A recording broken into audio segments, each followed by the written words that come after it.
Mental health లో నిన్న సాయంత్రం ఒక 15 కేసులు డయేరియా వామిటింగ్స్ మనకి రిపోర్ట్ అవడం జరిగింది. సో వెంటనే మన హాస్పిటల్ సిబ్బంది అప్రమత్తమై వాళ్ళందరికీ కూడా సింప్టమాటిక్ ట్రీట్మెంట్ ఇచ్చినారు.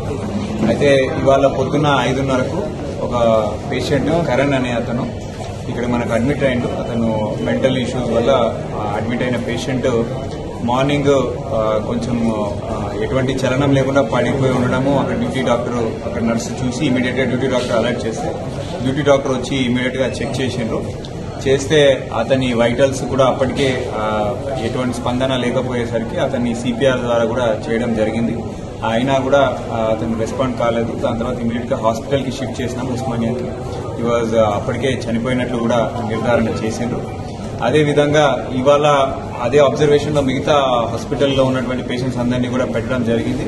అయితే మనకు సాయంత్రం వరకు ఇంకొక 65-70 కేసులు కూడా ఈ వామిటింగ్స్ డయేరియా ఉన్నట్లు మనకి వచ్చినాయి.